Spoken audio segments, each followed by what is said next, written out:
What say you, Richard Alex Murdaugh? Are you guilty or not guilty of the felonies wherein you stand indicted? Not guilty. How shall you be tried? By God and my country. The exact time when Paul and Maggie Murdaugh were murdered. At the end of the investigation, it was obvious.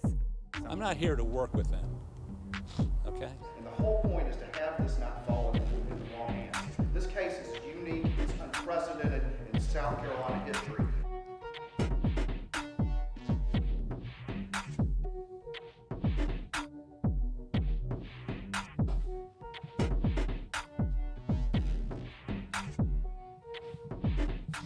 Welcome to Unsolved South Carolina, the Murdaugh Murders, Money, and Mystery. We are here at our CIV studio with our exclusive legal analyst, Charlie Condon, the former South Carolina Attorney General. We're also here with Drew Tripp, our executive producer. Max Harrison is behind the scenes. He is running the boards and keeping our production together. We have this opportunity today to talk about an interview that we did with the three deputies from the Colleton County Sheriff's Office, Captain Jason Chapman, Detective Laura Rutland, and now Detective Daniel Greene.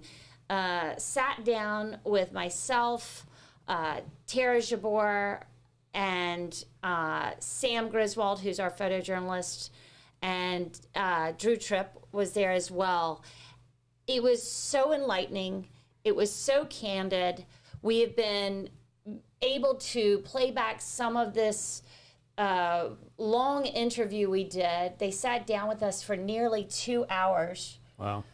Charlie wasn't with us, but this is our opportunity to share some of these clips because I think for me, what was so candid and frank about this conversation, besides the fact we have not heard from these detectives and this captain in this way, they came after hours, off the clock, in their street clothes, to a cafe in Walterboro to sit down and really explain to us what not only happened, you know, as they approached the double murder scene and had to digest all that was happening there, but what has transpired over the last 2 years.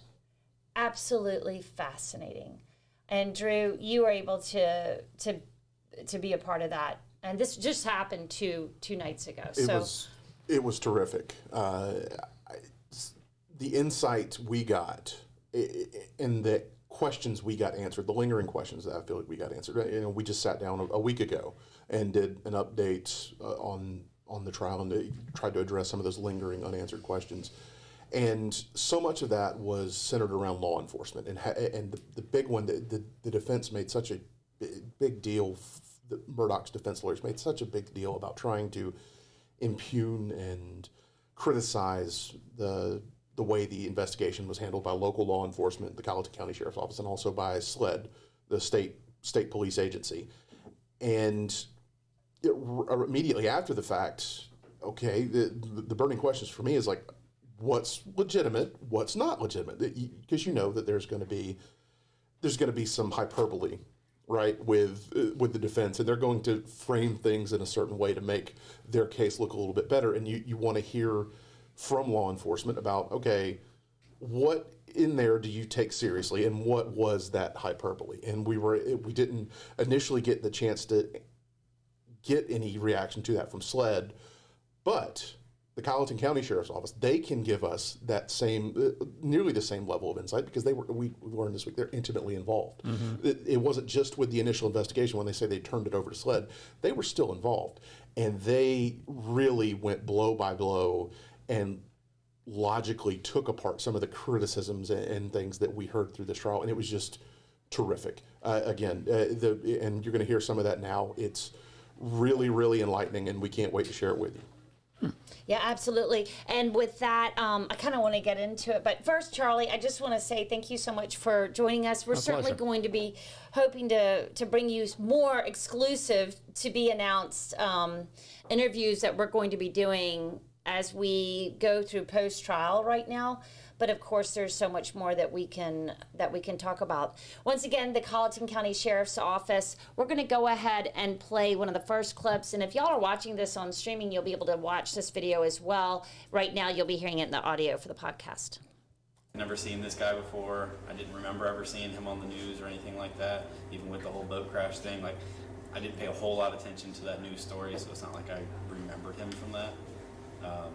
But as soon as he mentioned the boat crash theory to me, it clicked. Okay, that's who this is. That's this family. That was Detective Daniel Greene. He was the first responding officer on the scene, the first person to walk up to Alex Murdaugh to see what was happening at this crime scene, to see the bodies of Paul and Maggie. That was the body cam that we obviously heard so much about. But, initially he said he really didn't know where he was. He knew that he was on Moselle on the road. He knew the address, but he really didn't know who Alex was. Mm-hmm. Did it ring a bell with him once he heard about the boat crash, or it still was sort of vague to him? That's what he was saying. Mm-hmm. He was saying he was starting to remember some of the details about this boat crash and what had transpired.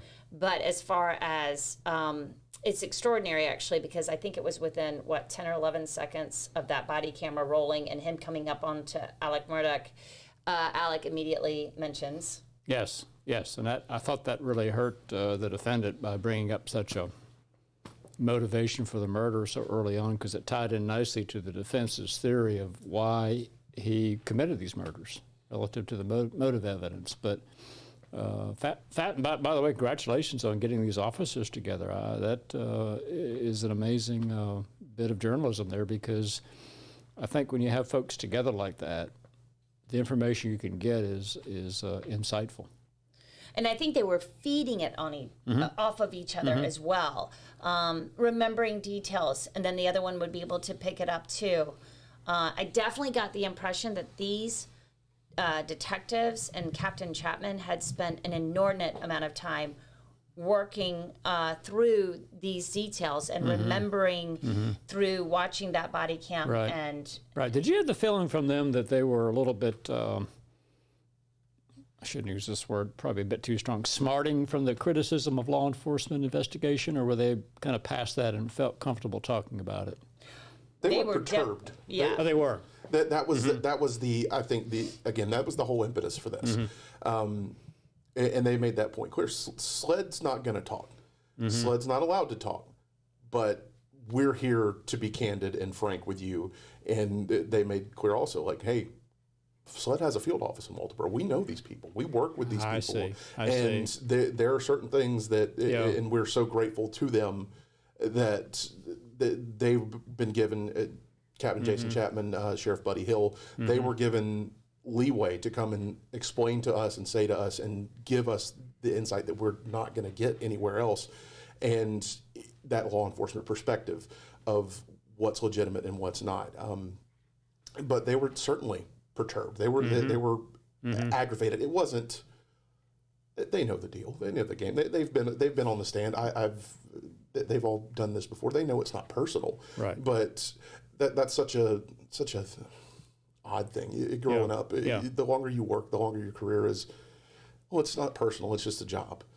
But it's hard for it not to be personal, right? When you put the amount of time. Family and friends that probably ask some questions. Did you have the feeling? It sounds like the Attorney General's office decided in the presentation of their case and direct examination and redirect or cross-examination that some of these details in explaining law enforcement conduct, they just didn't want to get into it because I guess they felt like it didn't hurt them in the presentation of their case. Because what I'm hearing from you all, we'll talk about this more fully, that there are a number of explanations as to why things weren't done, the booties and the fingerprints were collected.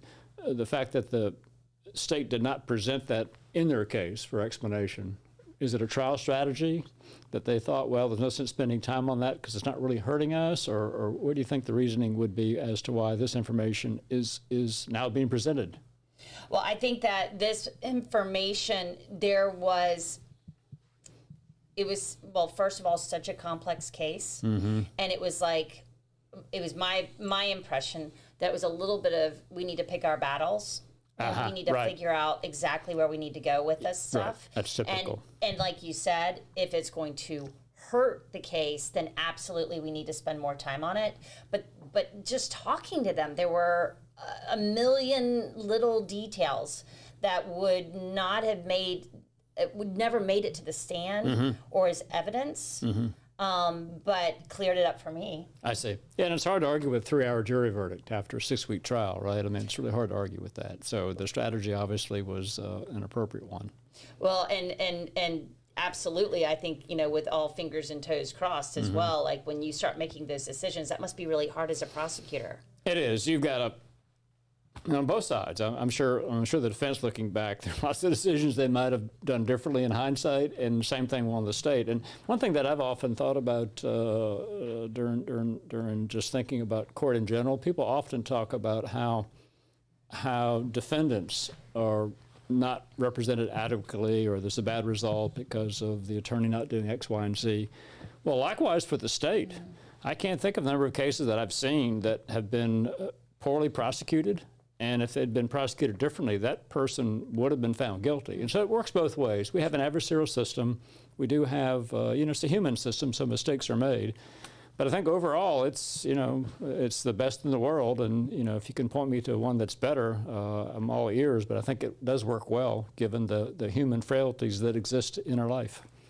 For sure. You want to play another clip for us?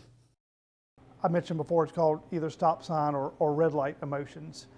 And what I mean by that is you can't, if you're truly upset, you can't stop it like that and change direction. And he was upset talking to Daniel and just doing the crying, doing the emotion, heavy breathing, and he stops and he says, "How are you doing, sir?" You can't do that. Well, this was an opportunity. This was Captain Jason Chapman really giving us an opportunity to hear what they were thinking, as not only they were replaying the body cam or the interviews, that sort of thing, but also sort of what they were seeing on the spot. And I mean, we got a very candid response from Jason Chapman about that, didn't we, Drew? We certainly did. I would say we were there over 2 hours speaking to them, and I would say it was probably 15, 20 minutes. It felt like, at least. All sorts of topics, but really, really honing in on, from not just Chapman, but Laura Rutland as well, is honing in on Alex's demeanor and his body language and these visual signals and cues he was giving off. And not just from the night of the murders, but all the way up until he was on the stand. And it was just, the way Chapman described it was a conglomerate. It wasn't just one thing that was off. One thing being off doesn't mean anything. Two things being off doesn't mean anything. But it's just like the circumstantial evidence case that we got here, when you put them all together. Yeah. Did you get the impression from them that they viewed him more as a suspect or a surviving victim that night? Well, that was interesting. Or a combination. That was interesting. Chapman told us he was one of the first ones to say, "Hey, we shouldn't rule this guy out," just because of what he was observing. But he said that was initially met from his peers a little bit. Whoa! Are you sure you want to go there? Right. Because not from any deference or what you call it, or any favoritism to Murdaugh, right. But just again, going back to the whole overarching theme of how absurd and bizarre was this case. Yeah. Like that a husband and father would do this. Yeah. But initially, Chapman says he was one of the only ones that was kind of reading that body language, taking that broad picture of inconsistencies and things that weren't right, and reading into it. And he said within about 72 hours, he wasn't the only one, because they had the luxury. Yeah, he had the luxury of going back and seeing the videos. Yeah. And did you have the impression from him that those that thought he was more of a victim, and this sounds harsh, but I think the reality is that husbands do kill wives, and that does happen with the unfortunately in life. But did you have the feeling that the killing of the son made it like, hey, he really couldn't have done this type thinking? Yes. And but do we have that soundbite? I believe we do. If we do, Anne, can you check? But there's a really great one from Laura Rutland where she's talking about looking into his body language. And it meant so much in the aftermath of how Alec was fixated on Paul. Alec was fixated on Paul and was just constantly looking at him, but he wouldn't look at Maggie. And you're tonight's plug for our live news or our upcoming broadcasts. Anne's going to go into this tonight with more from this interview. But it in a word, yes. And it was only after the fact where, again, they talking to this body language, what he was doing, what he wasn't doing, that kind of opened eyes. Well, and who he was fixated on. That was a big part of what they talked to us about as well, was their job is to observe, right? So they're not, as Jason said, in the interview, Captain Chapman was like, we're not creating evidence. We're not, we're gathering evidence and we are absorbing what we're seeing around us, but we're not creating anything. So what's there is there, and what's not there is also a huge part of it. And we heard that echoed in the prosecution's opening statements even. And I think what was not there was some of the emotion that they were expecting to see from somebody like that. And at one point, Jason said, I felt like, they don't, one of the things is, he doesn't take it personally. They never do. But after a while, when these guys are sitting at this crime scene and they're looking at all of this, they're wandering around and they're picking up the tarp and examining these bodies, these victims, these gruesome murders. Usually the person who was there, found them, that sort of thing, they get very angry at the officers. Oh. They get very angry. They want to know, why aren't you doing more? Why aren't you going out and finding the killers? Why aren't you this? Why aren't you that? And that just never happened. And I think that was one of the big clues to Chapman. We may have that clip as well. But let's listen to some more clips so we can see exactly what we have. Last thing that was the nail in the coffin for me on scene was that he never got angry. And people say, well, why would that make you upset? But they always do. We don't take it to heart. We don't get offended. But if we had been out there and it was legitimate, at some point in time, he should have reached a peak moment where he said, why do y'all keep asking me the same questions? Why are you not out there trying to find the killers? Why are you sitting here taking pictures of dirt? Why are you doing this? Why aren't you doing your job? Never, not even up until he got convicted, he never, ever showed that anger. Oh. And everyone does. They always do. Yep. Yeah, kind of makes sense.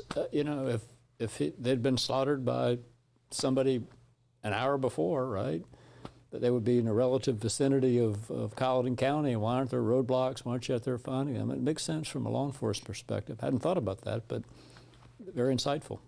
A thing that came to my mind thinking about that clip about him not getting angry, a perfect example of it, think back, and I would imagine most everyone here has followed this case enough that you've probably heard it, but if you haven't, there's a 911 call from Gloria Satterfield's death when 2018, and she had whatever happened, the accident at Murdaugh's home, she's fallen, she's badly injured. Paul Murdaugh is on the phone, and EMS is asking Paul all these questions, and he's like, man, why are y'all asking me all these questions? Can y'all hurry up? She's hurt.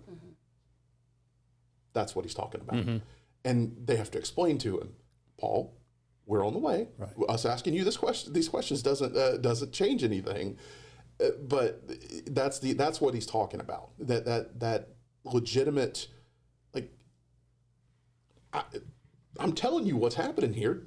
Hurry up, do something. And that all even goes back to the point they made about Buster.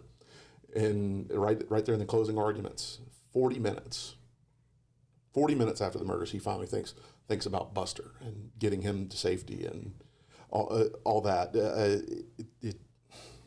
I felt like John Metters did hone in on exactly what Captain Chapman said in that they must have, it would be fascinating to hear if that's how this all went down with Captain Chapman, because I do know that they spent a long time prepping with the prosecution. Oh, is that right? Did they spend hours and hours with the prosecutor? Was that done in Columbia or in Walterboro? I don't know. I'm not quite sure where they did that, but they sat down with him quite a bit. They said they spent a lot of time talking to him, and I felt like I heard that when Meadors was doing his. Yeah, I did have the feeling they knew each other well. I did. Funny you say that, because oftentimes, in just the nature of the beast, when you're prosecuting cases, you just don't have time to put in like you'd like to for, if not many, probably most cases. And the ones that you can put in time, it sort of shows, because there's a chemistry. And I felt like that case had chemistry for the state. Wouldn't you agree? Yeah, absolutely. And I feel like they did slide in a lot of this information onto the stand when they could, but you could see how just what we just heard from Captain Chapman, how that really needed to be something that they had a Meadors, they had a prosecutor Meadors do at the very, very end, where he was allowed to just kind of talk and do the statement, because it would be hard, right, to allow these witnesses to get up on the stand and say anything but the facts, ma'am. Speculation, right? There would be an objection typically that would be sustained when they've this sort of thing, which is really interesting. But it would be hard to see how it would be admissible. Like, hey, he should have been angry. What he said, it gets to some speculation there. So you probably could have tried to slip it in, but I think they were wise not to. Yeah, I think so too.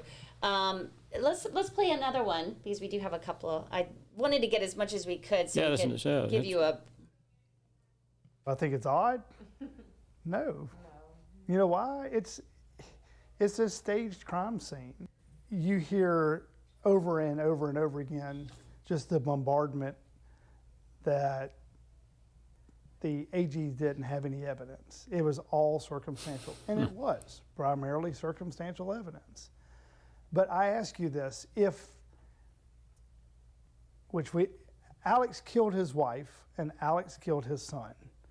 And Alex did the best job that Alex could do in the amount of time he had to remove all evidence that would link him to that crime scene. Should we have found a bunch of evidence there? No, it's a cleaned scene. What he's talking about there, yeah. What he's talking about there, the first question he was responding to, where he said, no, should we, he's talking about the guns, the guns theory. And I so badly wanted to ask a follow-up on this, and I forgot to do it, and I'll get to that in a second. But what we're getting at there is all this criticism about they didn't find this, and they didn't find that, and they didn't take care of the crime scene as well as they should have. Their point is, and I even acknowledge this to you, Charlie, when we're going back weeks now when we're talking about this case, and I'm responding to what I'm hearing in the trial about, okay, well, this sounds bad for SLED. This sounds bad for SLED. But at the same time, I'm like, but for these investigators, they don't have any of the evidence they have. And Chapman really brings it home there. Yeah. And he even said this to us again. Yeah, there's every case they work is a learning opportunity. You do things better, but they're honing in on these mistakes. What about all the things they got right?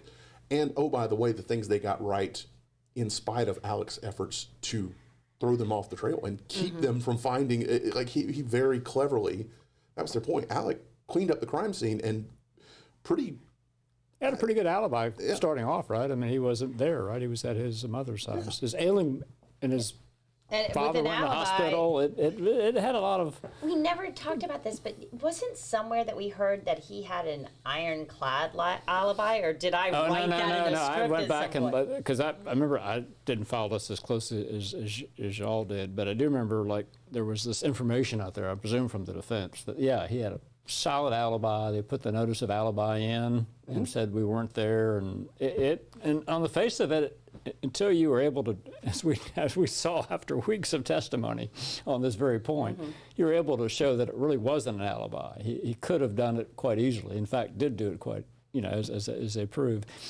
before I forget to ask you, I need to see if they brought this up. Did they talk at all about one of the criticisms that's out there is, well, they should have gone into the home and preserved that, and also gone to Alameda. Did they get into that at all as to why there was pretty much a free-for-all in the main house that night? No, they did not. I feel like they did talk about that a little bit, but as far as trying to justify it or defend it or explain it, by that point it was SLED's case. I see. And so they were subservient That's what in I was going to decision say. making.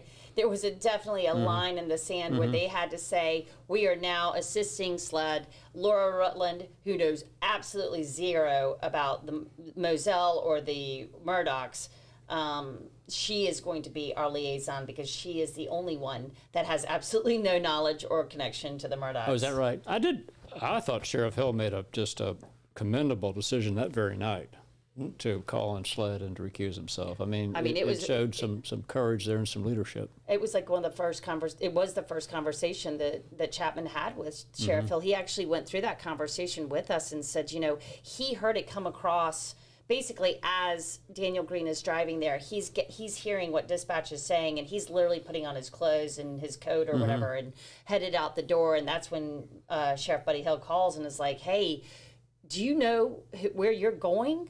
Do you realize who this is? And they're like, dispatch is saying this is Alex Murdaugh. Yeah, and so he knows pretty quickly, right. We're going to have to and I'm sure bring in your SLED right typical away. investigator would like a juicy case like that. I mean, I hate to put it that way because it's horrible that what happened, but they typically want to investigate these major cases. So I thought it was really commendable that he did that. And, it was just a real credit to Sheriff Hill.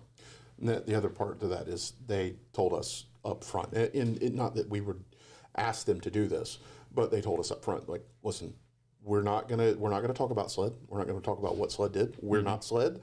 We're not, and we're also not gonna criticize what another law enforcement agency did because there is so much. There's context that we can't give you, and that it's up to them to give you. And it becomes an issue of.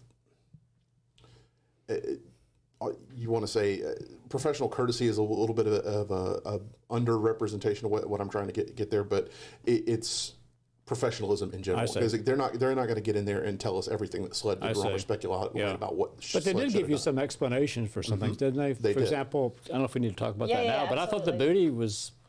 Tell me about that. I thought that was we some could run news through there. a few of those.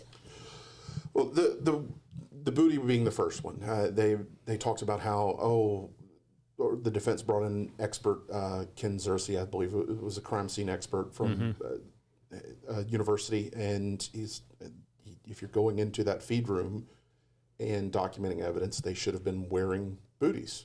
They should have been like the cloth cover, not cloth, but the protective shoe coverings. Yeah, you all know the material we're talking about.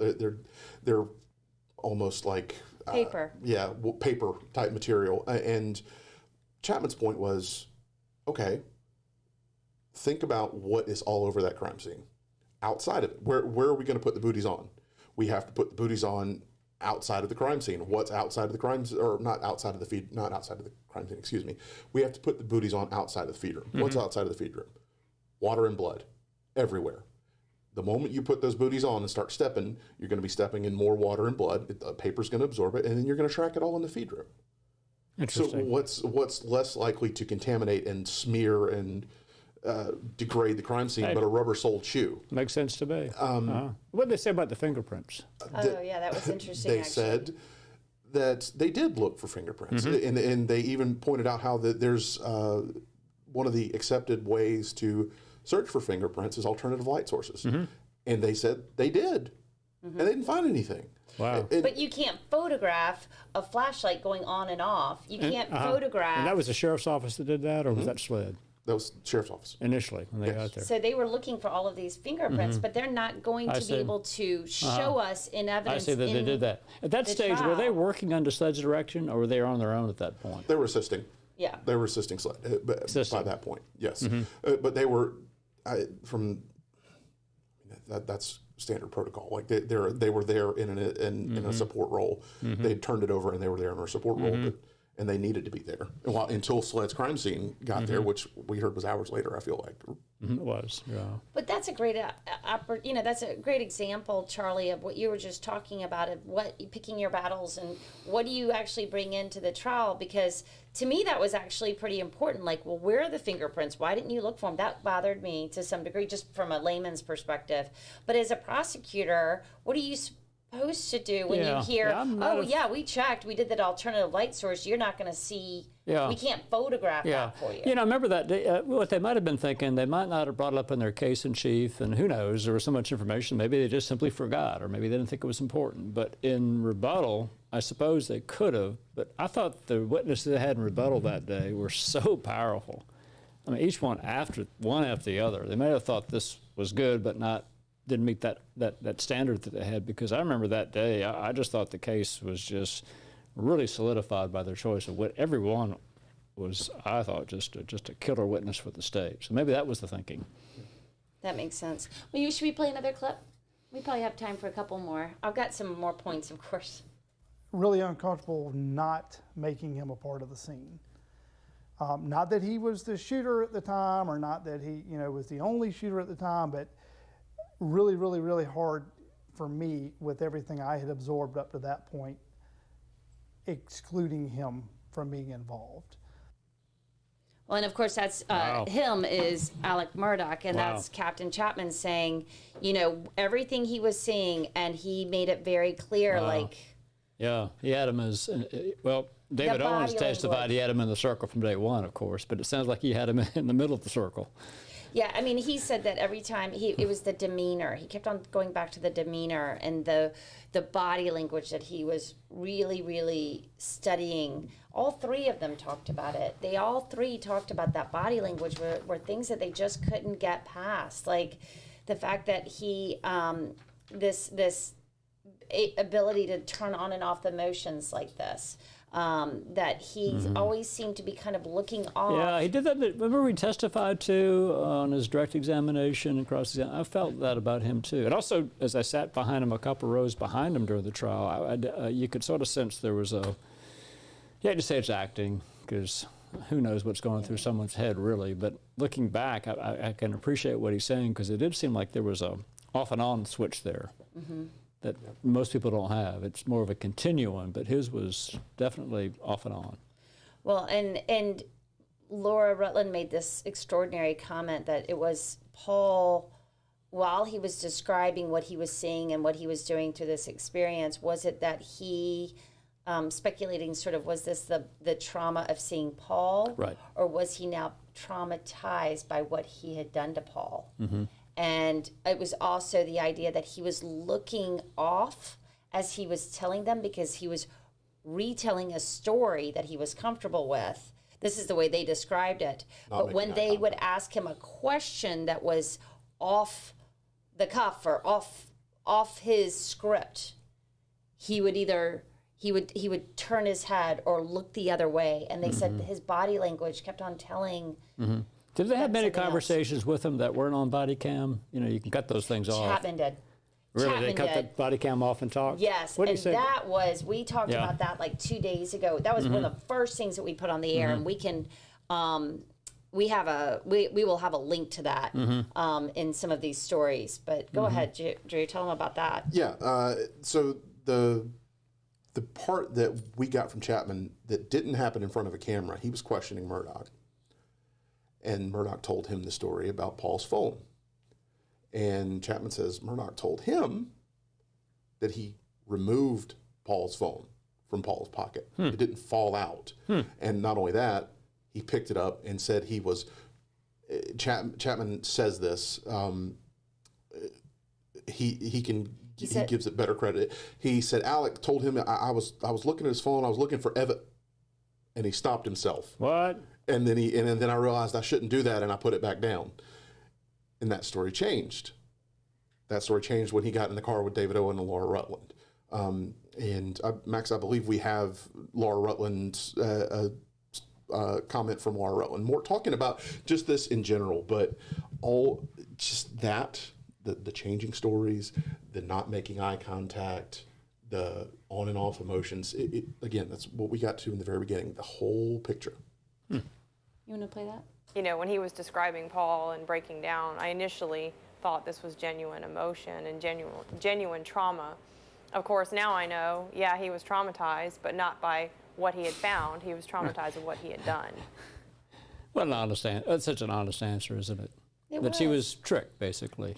But who wouldn't be? That's the one thing I think it's really maybe hard for some to appreciate. But, you know, I didn't know him, but knew the family. And so the thinking of, and had otherwise, you know, the boat crash, I think, sort of started dinging the reputation, wouldn't you say? But just generally speaking, they'd enjoyed a good one, wouldn't you say, just generally speaking, in Colleton, Hampton County, that part of the state. Yeah. And so, you know, when you go to something like this from a law enforcement standpoint, naturally, I think the emotion would be like, hey, the man just lost his wife and son to these horrible killers. We need to be sensitive to where we are with this. Absolutely. And I think it's completely understandable. So those that kind of just jump on like, well, they should have locked down the whole place. And I'm not saying that in hindsight they shouldn't have, and I'm not saying that maybe at that time they in fact should have, but I think it's completely understandable to be cognizant of the possibility that he in fact could be a surviving victim. That's all I'm saying. Well, and this leads us to another point that's very, very important is, of course, the state needed or felt they could set up a strong motive with these financial crimes of distracting. Yeah, none of that was public, right? Otherwise, we all now know about that. But at the time, he was not accused of stealing. We didn't know about the drug use. They didn't know anything about We this. did have the civil boat crash, but that was it. Yeah, that all of that financial crime came in afterwards, and that was extraordinary. But but they had a different take on whether or not this was totally premeditated, because we asked them about that. And it's something that I go into with my story. The state needed this motive, right? The officers on the scene, as they looked at this evidence, what they knew about what had happened, the two guns, the brutality of the murders, they were not convinced that this was premeditated at all. That it was that planned is basically the way. More of a spur of the moment type. It was possibility. He kind of got into it. Something happened. The way Laura describes it is that she saw that things were snowballing. The storm that was approaching, as the prosecutor said, all of that is true. All of that makes sense. But something happened at the end of that day. You know, that funny. made him You know, snap. it's interesting you point that out, because I thought John Meadows brilliantly handled that in his closing argument. We think this is the motivation, these financial crimes, but remember how he said in his closing? Who knows? You could have just snapped. We don't have to prove motive. So, regardless, he did it. And I thought that was maybe a good way to present that to 12 jurors that worked. Yeah, you don't have to tie that so strongly. You don't have to believe our motive theory to convict him of murder. He could have I think he said something like, he could have just snapped. He could have been angry. But the malice aforethought only had to be at the moment of the act or instantaneous with that. I thought he was brilliant in the way of not forcing them to agree to the motive theory in order to bring back a verdict. Well, and Chapman really, you know, the reason we got off on this as well during the interview when we were talking about it was that we were talking about the guns. It's like, well, you had two guns. Didn't you wonder? Weren't you wondering? Wasn't that weird? Like, how did the two guns? And he's like, everybody got stuck on these two guns. But when you live out in the country, right, Drew? You got a, what did he say? You got one for snakes? In case somebody gets into the feed, you got to have a gun for the snakes. Right. Yeah. I mean, right? One for the hogs. Right. We've all gone through that. The I think hogs. so. Yeah. I mean, we have definitely heard about how wild it was out there. A lot of weapons. He was like, he didn't have to have two guns slung to his back, and he's, you know, some kind of Rambo style going through this. And I thought I heard from somebody too that Paul's, correct me if I'm wrong, but his truck was in the shop. And the thinking was that he actually took the weapons out and had them by the feeds room or something. So it could have been readily available. Oh, that's interesting. I haven't heard that. Yep, and also that Alec used the golf cart, and there was always, if they were riding around, they would have a weapons. even on that golf cart. It was so much. There was so much room for reasonable options there Access of to how weapons. of how the guns could have ended up right there without him coming up tactically, just surprising them out of nowhere with a rifle slung over his back and a shotgun in his hand. It wasn't that planned out. Yeah, basically. that's their idea. The guns were there. The ability to do it was there, and this somehow sort of fell together. Yeah, makes sense. Could have been that way. And we've heard this before, but what if, and not to throw any more heat on Bubba, because Lord knows that dog's gotten enough, but And Bubba's living with the housekeeper, right? Did I read that somewhere? With Yeah. Blanca, he lives with her. Wow. But what a symmetry again to this case. what if the final straw was that dog killing the chicken? What if it was as simple as that? I think that's a little bit too reductive, but that's kind of the point that they're trying to make is. But it's the confluence of events, right? Yeah, It could have it's so been at true. the very end. Yeah. Just somebody said something wrong to him, and some remark didn't settle well with him after a bad day. Well, if he's strung out on the opioids, right, and has the paranoia feelings, and as Judge Newman said so eloquently, that he might have been a different person then, still responsible. Well, and to put the pills in the pocket. Remember when he said, "Oh, I had pills in the pocket while I was talking to Daniel Greene." Wow. So of course we asked him, Daniel Greene, did you see pills in the pocket? He was like, "Well, I did. I was tapping him down, but I didn't. Nothing obviously was like, rattling in his pockets." But Laura actually pointed out. Laura Rutland pointed out. Watch him take his phone out of his pocket when he was in the car for the sled interviews. There was just a phone in there. Is what she was saying to us. So there was so much there, and I wish we could just talk to you all afternoon about it. But we're going to have to probably break this up a little bit. I have a feeling that we are going to be revisiting these interviews, and we will have the opportunity to. We don't want to tell everyone quite yet what's to come because we do have some very interesting guests coming up for our podcast. I'll say. Coming up in the next couple of weeks. So I really hope everybody stays with us. This was just a great opportunity to just sit down with you, Charlie, and just let you hear a little bit what we were hearing. Oh, yeah, and can I plug my Judge Newman Fan Club coffee mug that Katie Solt, the terrific anchor here, so kindly gave me. There's going to be more available for those that are interested, but they're very handsome. It's got a wonderful picture of Judge Newman, and it says, what else could it say other than bring the jury? So anyone interested, let us know, and we're going to order, I think, hundreds more. So please let us know. You are going to need hundreds more. So it says Judge Newman Fan Club for our listeners out there that don't get the privilege of our audio, our video clips. It says Judge Newman Fan Club. It's got a fantastic picture of Newman, and then underneath it says "Bring the Jury," which will probably ring in my ears for years to come. I'd like a personalized one where he says, "Sit down, Mr. Griffin."